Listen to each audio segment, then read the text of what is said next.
Welcome to the Margin Line podcast. I'm Joe Lynch, head of go-to-market at Dandy. This show is all about peeling back the layers and how technology is revolutionizing the industry, especially in partnership with DSOs and ambitious private practices.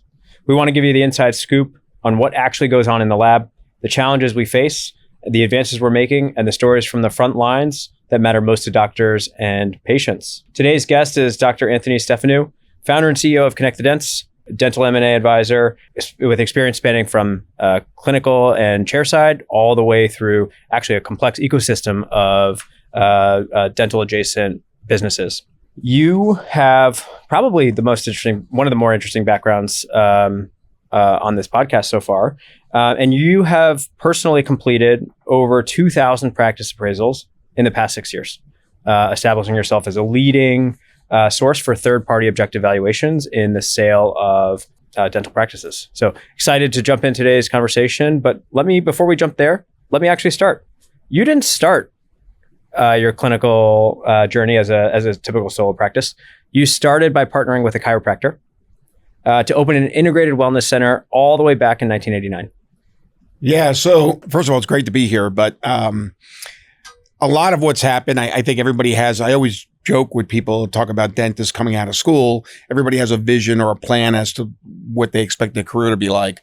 I can't say a lot of what's developed, I wouldn't say was part of the vision. It just kind of happened. And there were reasons every step of the way. And, you know, I appreciate the intro, and all it really says, I've been around a long time and 38 years now out of dental school. We still talk with my buddies as if we're still in dental school, but it's not the case anymore. I have to be realistic about that. But yeah, the thing with the chiropractor was a very interesting, it turns out this was a very good friend of mine who I'd gone to college with and was a fraternity brother of mine. And he had gone to chiro school, and I came out of dental school in 87 and then was an associate for a while. And then he had a partnership that had broken up, and he was looking for a new place to open. And I was looking to buy a practice at the time and couldn't find anything I liked. And so we had a few beers one night somewhere, and we said, hey, why don't we just get a space and open together? Okay. And at first it was just like, you know, we're kind of broke. So we're going to find a place and, you know, paint it ourselves. And, you know, we didn't really have that concept of it would become like a wellness center, but it was to split costs. Okay. But what happened over the years was we kind of learned from each other, because chiropractors do things a little differently than the way dentists do. They're very open to retailing products in their office for the patients, things like vitamins and herbs, and they have like cervical pillows, and it's very well accepted. Whereas in dental school, it was always taboo to sell to your patients. But I started to see some of the benefits of things that he did.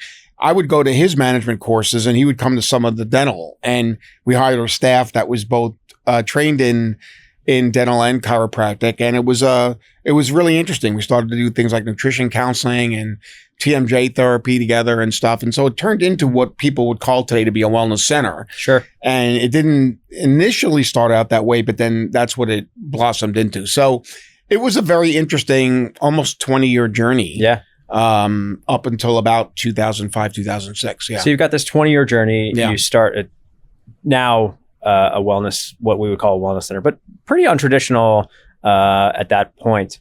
How did that experience, and especially because it was early in your career, shape, you know, your approach to building businesses today? Yeah, I mean, I think the thing about it was, you know, and we know we can laugh about it now, but I mean, I was fortunate enough to come out of dental school at 24. So this all started at around 26 years old, and there was some trial and error involved, and I had no idea how to run a business, let alone be in a partnership with a different discipline.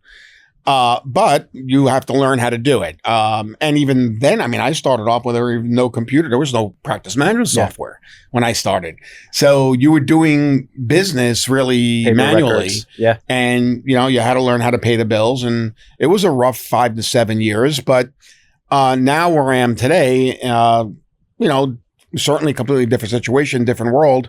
But there's no question that what you realize, and this is not probably a surprise to anybody, but what you realize is that you could be, especially if you're a doctor, you're in the healthcare field, you could be the best clinician in the world. And that doesn't mean you're going to have a successful practice as far as financially. And you have to learn how to do that on the fly. And, they don't obviously teach that to you in dental school. So, and they still don't. Yeah. You have a very, I think, well-known quote is, still can't understand how a 4-year dental program doesn't have several semesters of business. And, I'm paraphrasing here, but, you talked about learning the business on the fly, pen and paper, doing it manually. How do you think about that experience today for associates that you work with or interact with in your businesses? Well, I think from a simplicity, the advantage today is that you can accept the fact that dental school curriculums don't have business. Again, they should, and hopefully they will at some point. But you could very easily now go online and take a basic business course and do that where it wasn't quite as easy to do that years ago. What I'm amazed at is you have dentists in today's day and age where you've got HR and payroll and recruiting challenges, and you've got all the technologies you have to decide what to buy, how to finance them, what to do, how to compete with larger or DSO affiliates down the road. And a dentist doesn't even understand the concept of what a profit loss document is, like a P&L document. On top of that, we've got this conflict that goes on, and I still don't understand this. It's like a big part of dental offices is the hygiene department. Hygienists are providers, right? And you have hygienists that are demanding more money. And I completely understand, that they don't feel like they're paid well enough. I mean, I get that. But at the same time, if the dentist and the hygienist both just understood basic business principles, they were able to sit down and say, let's look over the P&L document. Here's the reason why we have to do things the way we're doing them, or here's the reason or how or why I can give you an increase in wages. If it all comes down to basic business skills, and if it was a collaborative effect and it was just understanding the basics of what's going on in your own practice, a lot of these challenges we're facing today wouldn't be where they are right now. So fundamentally, right, the P&L is the governing document then. Sure, but I mean, literally, up until a few years ago, I had very little knowledge of how important the P&L was. Yeah. So where'd you start? How did you come to deeply understand and appreciate that? Look, this is the governing. Well, again, I think when there were a couple of things that happened along the way, but when finally Connect the Dents happened, I saw that there was going to be consolidation all over the dental industry from two areas. First of all, we saw that the baby boomers and the practitioners that were my age group, at some point, there were going to be different options for them to exit, number one, and things had gotten more complex. But also, on a positive note, dentistry was in a very dynamic phase. So we knew there was going to be a lot of transition going on. We also knew that with companies like a company like Dandy, right, is in the technology world. We saw when you look at manufacturers and dealers in the dental, there are almost too many manufacturers and too many dealers. We saw there was going to be consolidation. So just kind of looking at that from when I was going to trade shows, when I was getting approached by sales reps, I started to realize that that's the future, is really getting dentistry to a point where they don't need to be 300 implant systems out there and stuff like that. And there was going to be some change there. So I kind of forced myself to kind of learn more about business. Even though I had run a business, I really forced myself. That's when I started to understand the concept of what a P&L is and what EBITDA is, which there's now dentists start to understand what EBITDA is, but in dental school, they had never heard of that acronym. Yeah. I mean, I never heard of that in dental school. I didn't know what it was. I didn't know how important it was. So just to understand how cash flow is determined and how adjustments are made. So I went and became, through an organization called the IBBA, I became a certified business intermediary, or a CBI, took a bunch of courses, went to some conferences, and forced myself to understand how businesses are valued, what's important, how do you maximize value? How do you continue to be more and more productive? How do you reduce overhead? Understanding it from that perspective. So I just kind of forced myself to go back to school almost. Got it. And so you go back to school, you start doing, I'm assuming, your own valuation, realizing, hey, this is the practice that I'm running, making some forward-looking imagination of, hey, this is the practice that I want to run. And eventually you started doing valuations for other practices. Tell me, how did you come upon that as a core business need? And what insights have you learned from that? Yeah, I mean, again, the whole thing about actually specifically really getting heavy into valuations, this was some things that were going on concurrently at the time. But what happened really there was I had made the decision because I was also working, I had developed some products for an oral care company.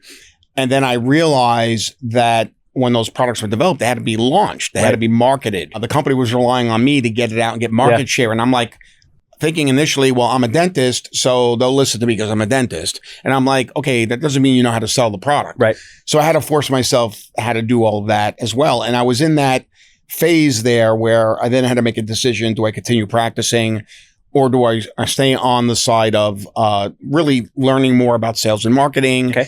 And then at that same time, I had a company approach me that was a national brokerage company. And they basically said that they wanted to have someone in the New York City area that could represent them. And they're the ones who trained me initially on how they did appraisals. Okay. Which was, looking back at it now, a pretty good system. Unfortunately, I mean, that system needed to be evolved. It needed to evolve as the years went on. Right. So I learned through this system that they had developed. I had gotten additional training. I had been in the sales and marketing world in dental and product development. And then I started to kind of piece it together and say, okay, so the whole concept of how a practice is valued is starting to change. Okay. It was a very simple method.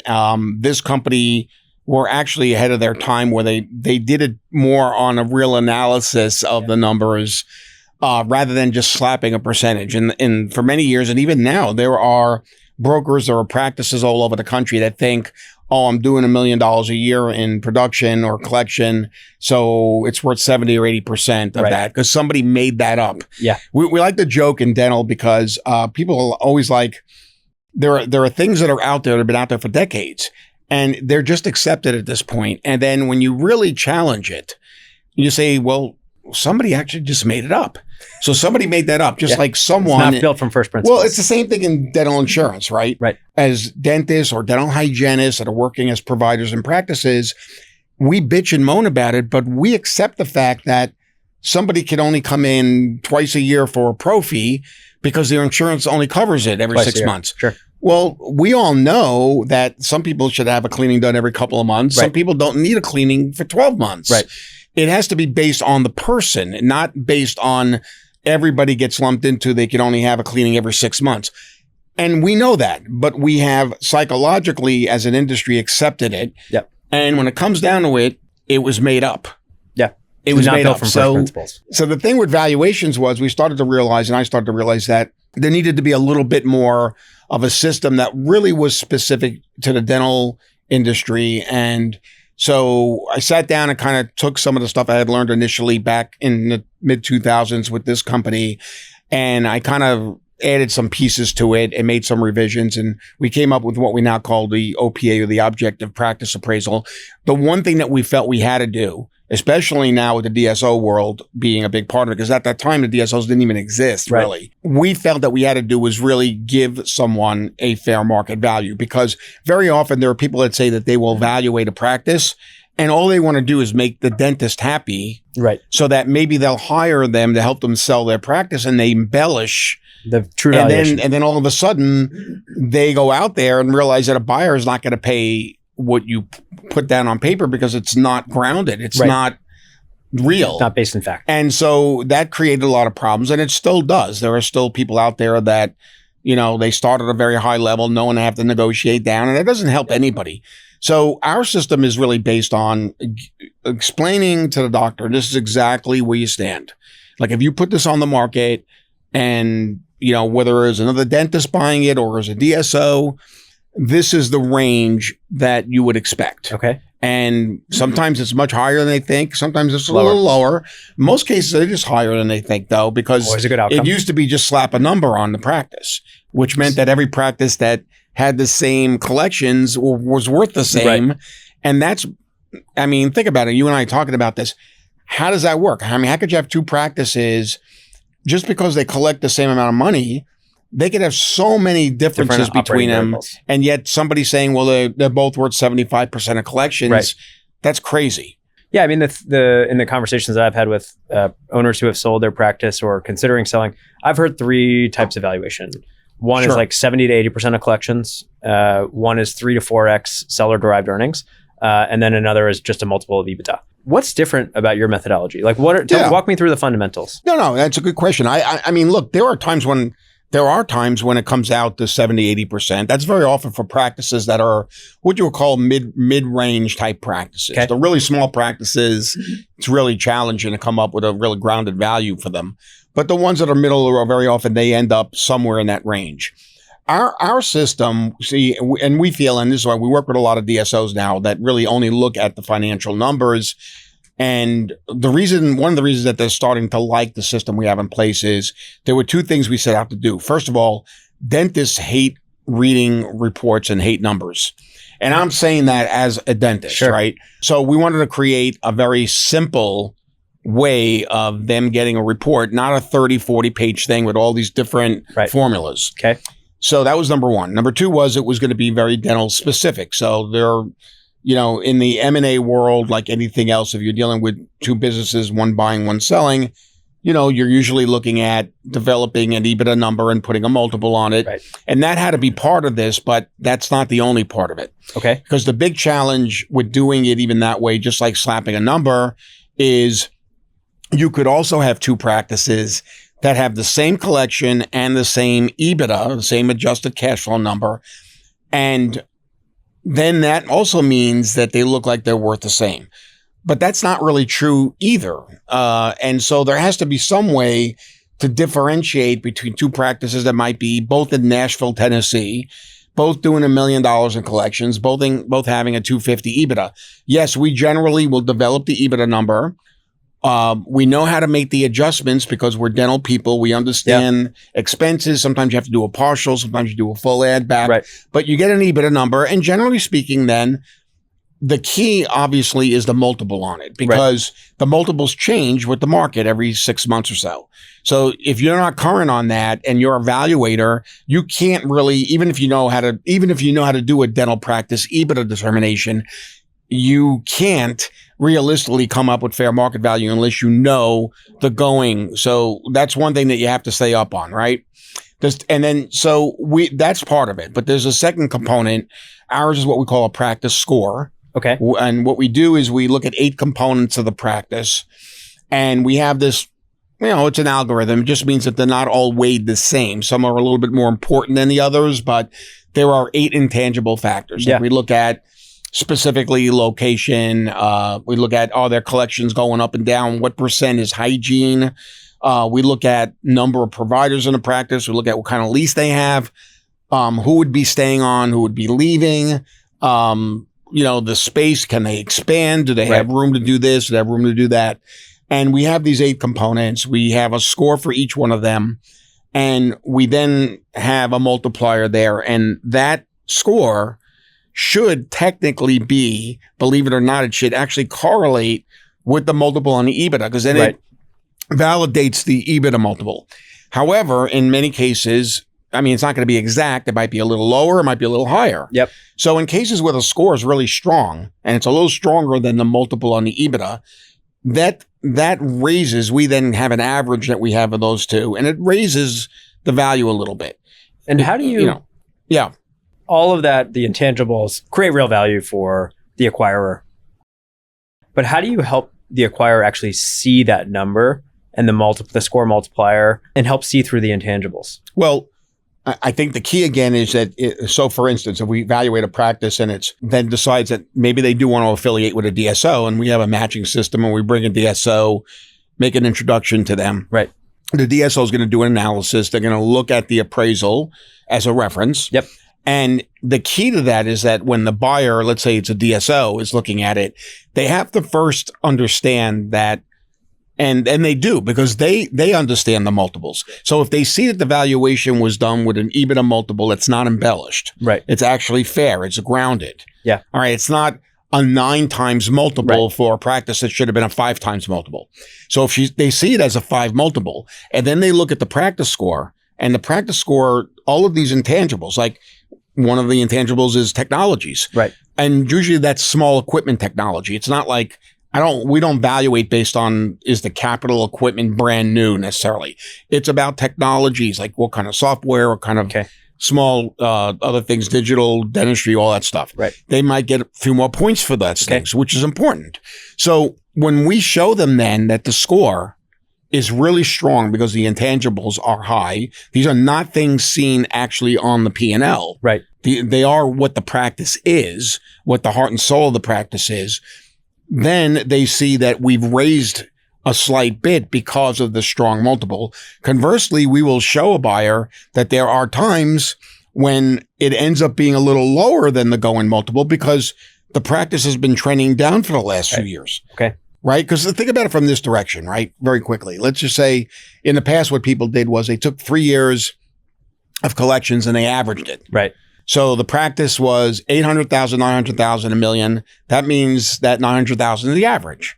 Well, 900,000 is also the average if it's 1,900,000, 800. Right. And it's going down 100,000.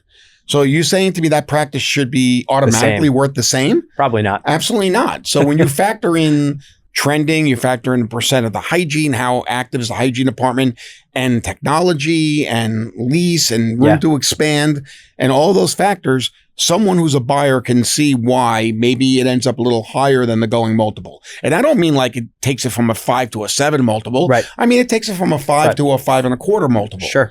Or it might take it down to a 4.75 multiple. One of the things that you mentioned that I read through was DSOs will value a practice where there's heavy insurance participation. That does not necessarily seem intuitive to me. Can you walk me through the math?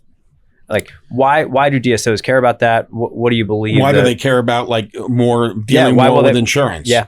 Well, it was a question that I didn't feel I had a good grasp on initially either. And I remember a couple of years back, we had an emerging group that was really well managed. They had a strong background from a very good PE firm.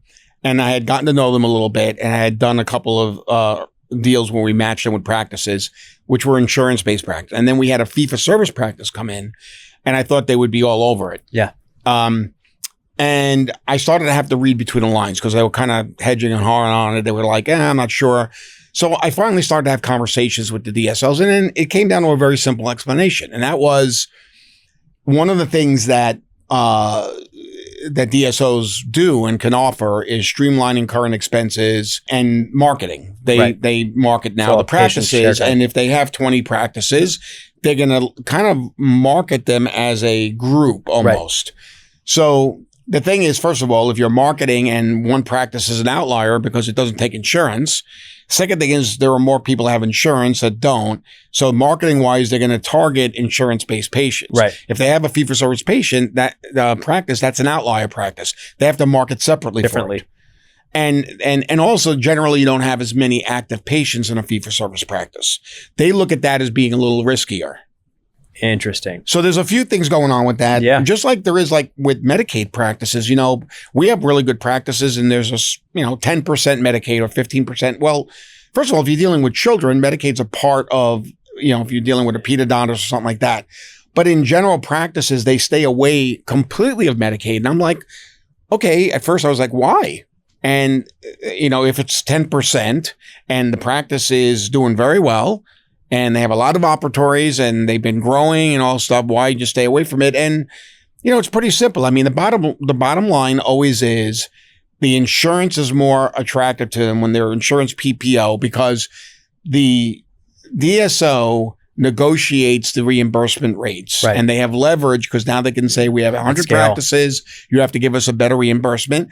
They can control that. They can't control Medicaid being a government function. There's more room to get audited. There's not control on their part for the rates and all that stuff. So they're not excited about that. Okay. And so they stay away from that. So they do want primarily insurance PPO because of the control and then also from the marketing perspective. Yeah. So it's interesting. It sounds like it's just a very quick way for DSOs, post-acquisition to immediately drive. Immediately, right. They want to get higher insurance rates with currently what's going on as of day one. Yep. And then they want to be able to leverage their supplies. They have the power on the supply Scale. end, so they can lower from 7% to 6% almost overnight in terms of what And they're immediately paying for drive. supplies and lab fees as well sometimes. Yeah. As well. So you immediately drive extra cash into the business. Immediately, right. Even if collections don't Nothing go changes. up immediately, right? Yeah.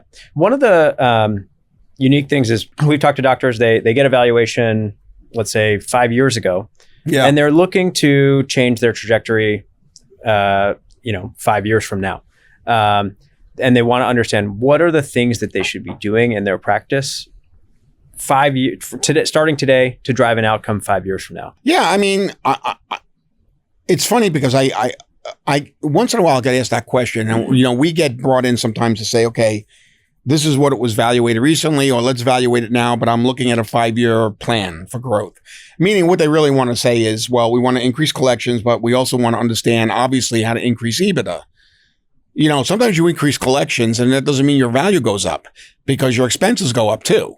So I think the bottom line is, again, what they have to really look at is a few areas. Number one, they should look at their supply cost. A lot of them are just very happy working with the same dealer. They don't question. Now, quite a few now do because there are a lot of options out there, but a lot of them just got into a habit of, I'm going to order from, Shine, and, I'm not a really big practice. I don't get great pricing, but I like my rep and I'm used to this. I don't want to shake it up. Right. Or even technology, right? They're using some practice management program that's, probably not ideal for them right now.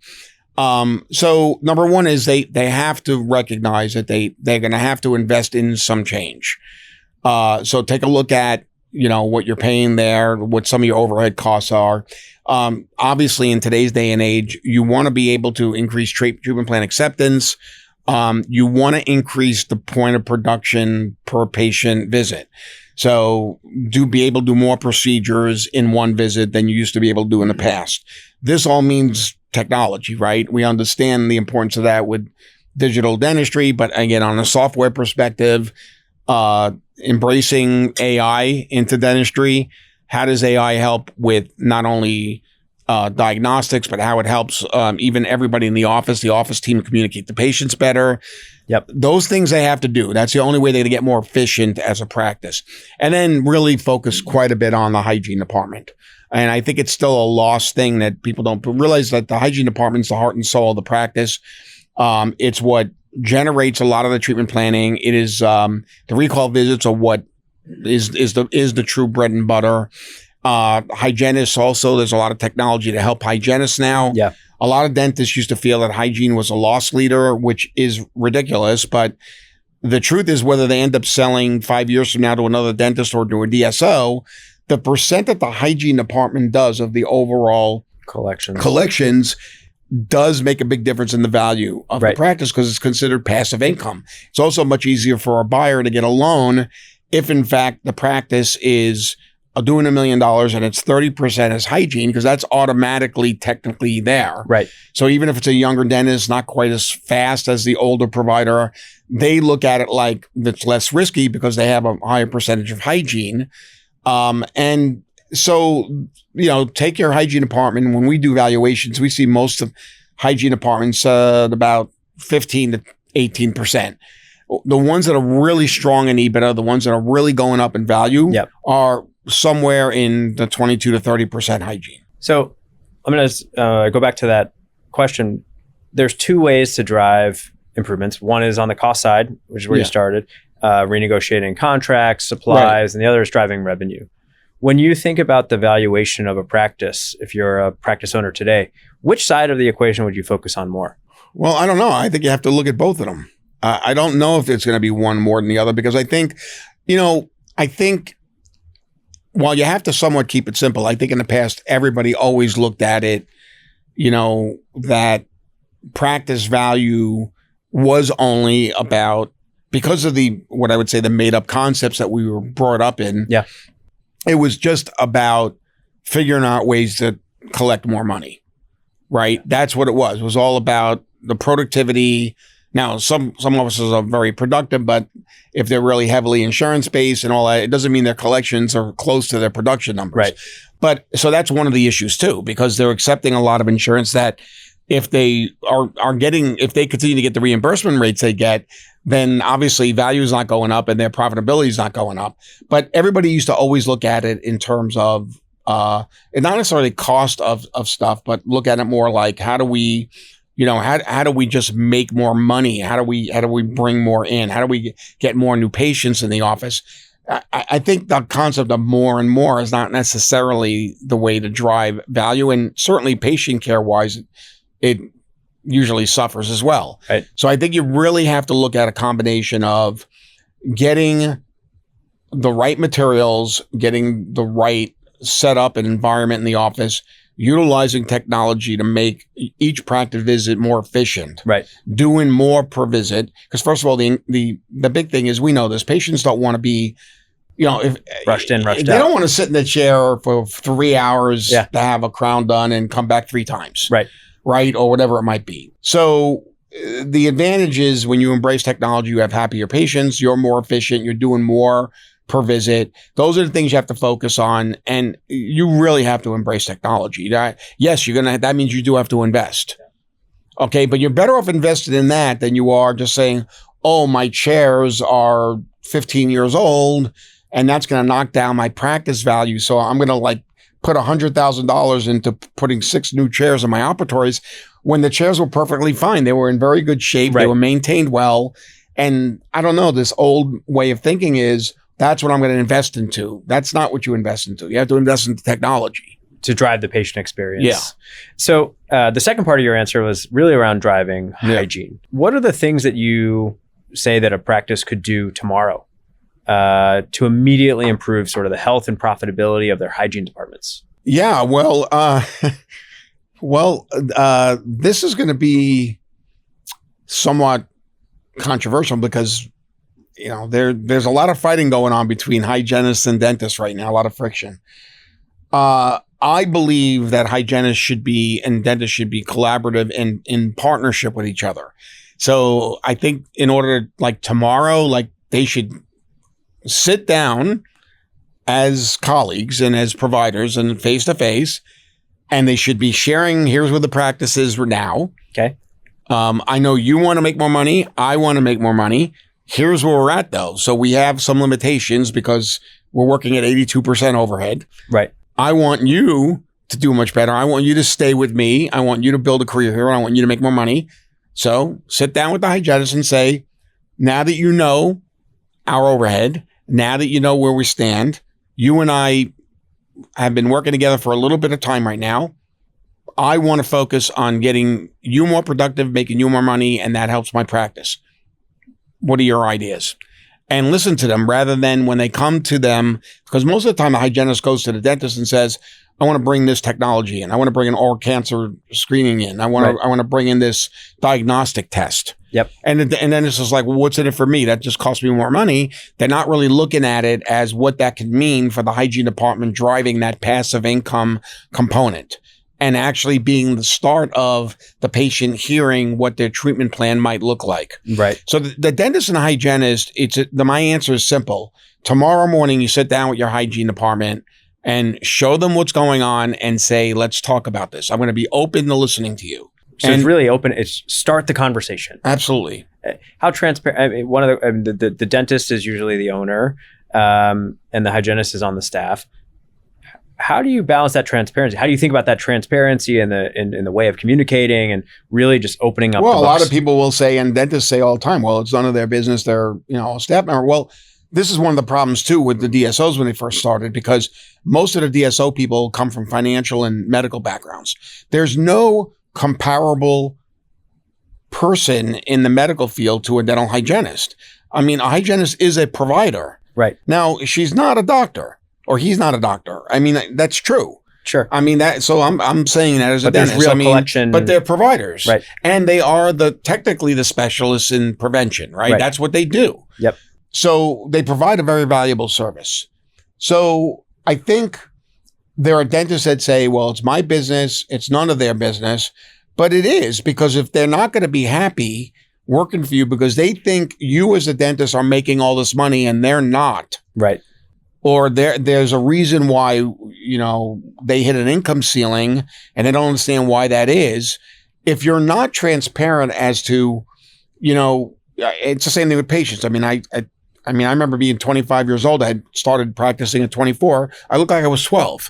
I don't know why a patient would have came to me, but they did. Yeah. The first thing out of their mouths was, oh yeah, you want to do that crown because you want to pay your Mercedes bill. I'm like, I'm driving a beat up Honda Civic. Right. I'm like, I'm you know, I'm a couple $100,000 in debt. Yeah.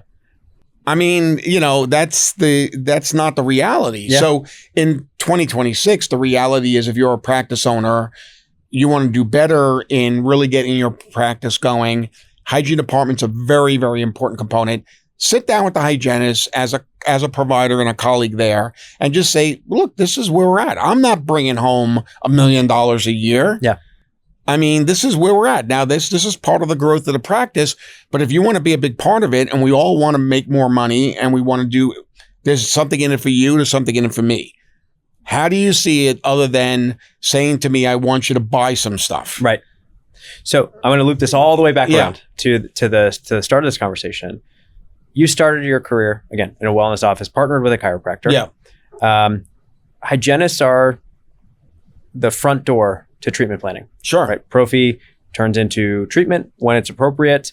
And you have trained thousands of dentists in sales.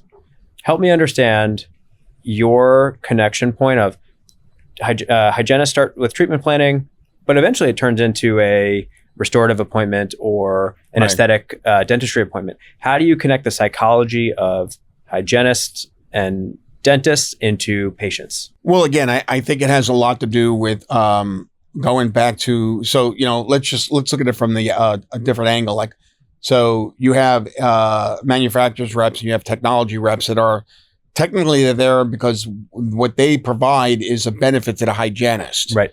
And again, if all it's seen is that, but the hygienist doesn't necessarily have the credit card to make that payment. They're not buying it because they don't have the power to do that. So there's a big challenge here, right? So what's happened in the past is, they get excited about a product or technology that can really help the practice. But all they're saying and all the dentist is hearing is, well, money up. And if you do this for me, well, yeah, then I'm going to help with selling treatment planning. Technically, that part is true. But there's a missing piece there. And so there has to be communication along the lines of when a technology is brought in that assists the hygienist, that's going to eventually then assist the restorative or the cosmetic treatment plan. It's very simple. The conversation has to be, here's what's in it for the hygienist. Here's what's in it for the dentist. So the dentist is the one making the financial decision, but they have to be able to see this is how it helps me in the treatment planning phase. As opposed to, this is a great product that will take care of patients. That's fine. Because I always get the feeling when I speak to people, it's always like, well, dentists it doesn't seem like they really care about getting patients healthy. I'm like, well, sure they do, but it's also a business decision. Right. It's not that they don't, but sometimes it has to be pointed out directly to them that this technology will do this for the hygienist, will do this for you. And that's why you should consider that spend. And then the patient, ultimately, it is about the patient being the beneficiary of it, right? So I know it could be a crazy conversation, but there's a communication breakdown as to with the hygienist being the lead into eventually the treatment planning. There's the breakdown in the understanding as why both of them should use a technology for the practice. Right. You advise practice owners on how to drive the valuation of their practice. 85% of dentists who sell into DSOs are satisfied post-sale. What do you think? What are the indicators that when you're working with a dentist as they sell into a DSO that they're going to be satisfied? Yeah, that's a great question. Well, the first thing is I think that when we evaluate an office and it looks like it's might be what we call DSO eligible. Mm-hmm. The first thing is, what is their initial opinion of the DSO or the DSO? They lump them all together. They think all DSOs are the same. I'm like, well, not all dentists are the same. Why should all DSOs be the same, right? It's a business model. Right. So you have to see, first of all, are they open-minded, number one, to the concept of understanding what makes the DSOs different, and then understanding that it's not about just getting, $1,000 more in your purchase price. It has a lot more to do with the terms. It has a lot more to do with the culture. It has more to do with the philosophy. So you want to understand the dentist mindset in terms of, what's going to be most important to them. I always say the biggest thing that I'm always asking them and making sure they understand is this is not like selling a house. When you sell a house and you close, you hand over the keys. You're gone. Yeah. When you're with the DSO, you're with them and you're in bed with them for another 5 years. Yeah. So this has to be someone that you like and get along with. So number one is, are you just in it for the maximum dollar, or are you in it to be content and partner with someone? Like, this is going to be a partnership. It's not a retirement sale. It's a partnership. The second thing is, can you handle the concept of losing control? Because you're not in control of the marketing. You're not in control anymore of the HR and the payroll and all that. Now, it doesn't mean that you're not part of the decision making at all. It just means that you're not technically the real boss in a sense. A lot of ways, so I'm always looking at the dentist, I don't want to say personality, but the dentist mindset. And I have a pretty good idea from that when I'm doing the valuation as to whether or not they are going to be happy post-sale. And then secondly, if they do seem like they can fit the concept of a DSO, it is very important to make sure that they are speaking to a DSO that obviously fits their values, their culture. So it's got to work both ways, right? So that, and I always tell people, more people are satisfied. You gave me 85% number. My numbers are pretty close to that. Actually, ironically, I find that about 85% are happy after the DSO, and only about 75 to 80% are happy when they're selling to another dentist. Right. And interesting. So, right. So and like roughly the people same. People would think it's the opposite, but that's not really what's the truth. What you found in your data. Right. As we come to the end of our time here, I'm curious, what's one thing that you believed at the start of your dental career that you now no longer believe to be true? Well, I would say that when I started, I think everybody buys into two things. They buy into you're going to own a practice and you're going to practice till you're 70, 75 years old. And that's it, right? That's your career. Yeah. So 120 people in my graduating class, 119 of them, if you ask them, 119 or 120 said they were going to own one practice. The other one went into public health. So there was one person that didn't. Our surveys now with dental school seniors is that, interestingly, 1/3 of the dentists coming out say they will never own a practice. Dentistry is basically a job, a career for them. Right. That's it. Right. However, 1 in 5, 20% say that they're going to own more than 5 practices.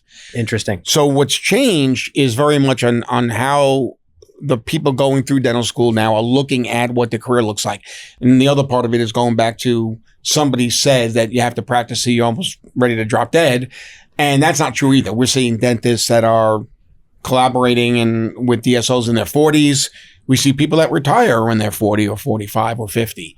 What's wrong with that? I mean, first of all, you don't want people doing patient care if they're not happy. Right. And if what they want is to practice until they're 50 years old, then so be it. There's a lot of other ways they can contribute to dentistry. I never thought of that coming out. I didn't think to myself, how else am I going to contribute to dentistry? It was like, I'm going to own a practice and that's it. Yeah. It's a sort of the definition of success. And your definition of success, I'm sure, has changed, right? From owning one practice to really starting multiple business inside of dentistry. What is your definition of success today? For what? For yourself. Well, I think the easy answer that people always say, because I always, when I do my business workshops, I always ask people, what's the purpose of a business? And they always say to make money. I don't really look at it that way. I look at someone who's successful or owns a business. I think, first of all, you have two objectives. One is to gain customers and trust for life from people that you work with. Like, you're always there. Yeah. You're there to help them in more ways than one. And I think number two is really success to me is, do you feel like you're contributing to your industry? So there are a lot of people that make a lot of money in dentistry, and some of them really aren't contributing. They're just making a lot of money. Now, you can call them successful, Right. but I think as you get older, and now that I'm in my early 60s and I've been in the industry 38 years, I look at it like, yeah, you always want to make more money. That's great.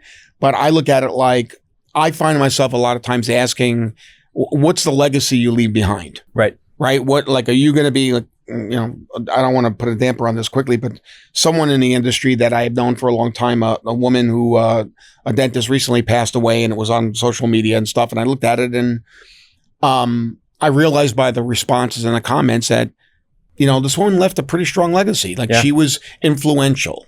Yeah, we throw the word influence around because of social media. Right. I want to be an influencer. Well, the real definition of influencer is someone who really impacted an industry. Right. Then you're an influencer. Right. Not that you could just get a lot of followers and you can dance around and cheap sing. version of it. Yeah. Yeah. I mean, it is actually in dentistry. It's more like, did you leave something? Did you change the trajectory behind? Have you affected people? Did you mentor people? Did you help the industry move forward? Yeah. And I think that's my definition of success, and it probably is different than what I would have said at 24.